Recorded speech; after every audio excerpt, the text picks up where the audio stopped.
Now, as we look towards Prime Minister Modi's maiden US visit, India's permanent representative to the United Nations has spoken to Times Now's Navika Kumar. Ashok Mukherjee says India wants to sit at the high table of the Security Council as a permanent member.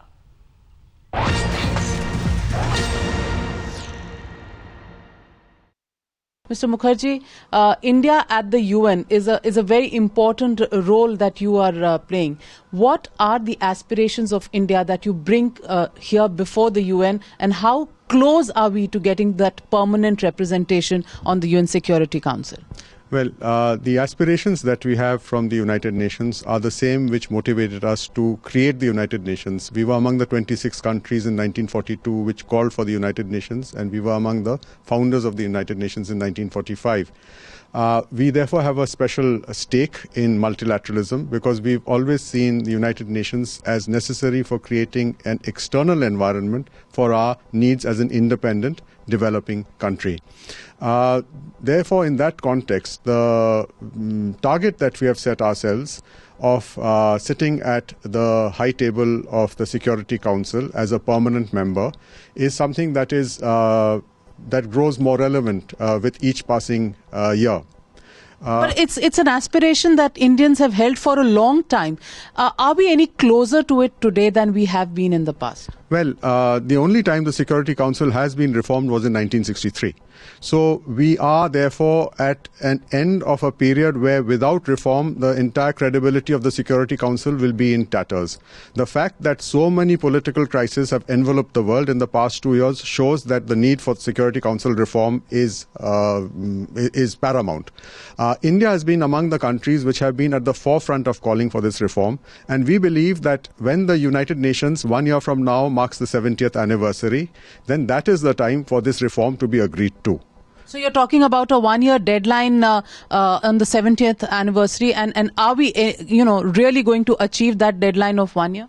Well, we believe that we are on the steps to achieving that deadline because of what we have been doing in the past 2 or 3 years, where we have been galvanizing the support of the membership of the United Nations towards this objective. And as you remember, in the Charter, 129 countries out of 193 have to agree to reform the Security Council. That is under the Charter.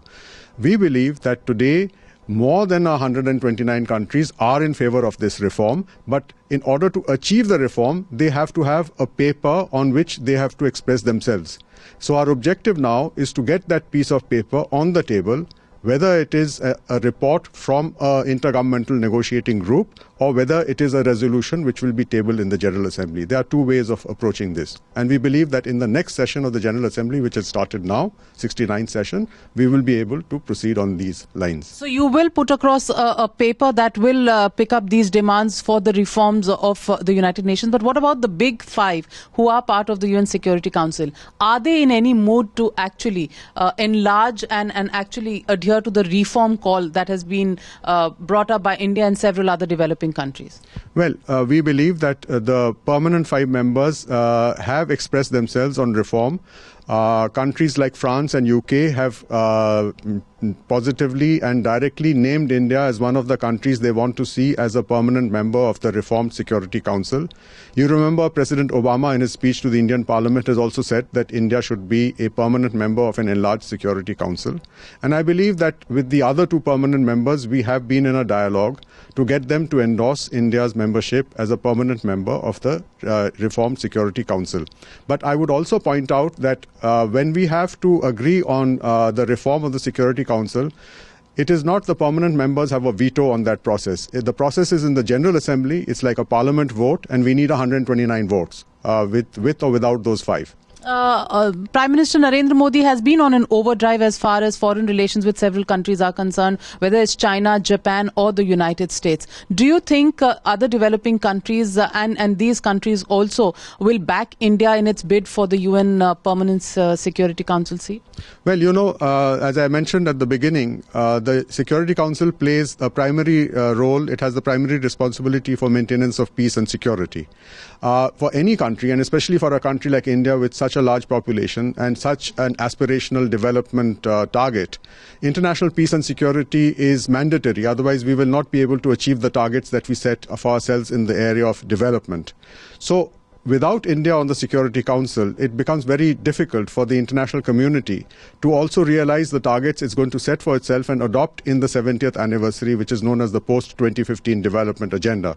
So I would say that it's in the interest of those countries who are pushing for the post-2015 development agenda to also have a view on reform of the Security Council, to make the Security Council supportive of the efforts for international development as well as peace and security. When at a time when the US has gone in for airstrikes on Syria, on the ISIS, how does the UN community view these airstrikes and this kind of aggression? And what is the forum on which these issues can be discussed at the UN high table? Well, ordinarily, any armed action involving against a member state has to be done through the Security Council.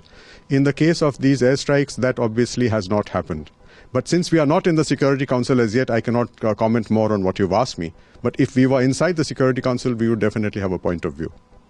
So India will not galvanize some sort of a point of view on this issue, given the fact that you are at least aiming to get there soon enough in a one-year deadline, as you pointed out. Well, as I said, when we created the United Nations, the objective of the United Nations was to sustain the peace. In order to sustain the peace, there's an entire chapter in the United Nations Charter called Pacific Settlement of Disputes. We believe that much more effort, and especially political effort, is required to create an inclusive political process to settle disputes. Will the bilateral talks between President Obama and Prime Minister Narendra Modi in Washington right after the UNGA address is over, will it also discuss the issue of India and its aspirations for the UN Security Council? I am not privy to the preparations for the bilateral meeting, so I would not be able to comment on that. So that was India's permanent representative to the United Nations, Mr. Ashok Mukherjee, clearly pointing out that India will now work to a deadline of 1 year where a paper will be presented at the UN for the bid that India wants to make for a permanent seat at the United Nations Security Council. In New York, Navika Kumar with camera person Sachin Rawat for Times Now.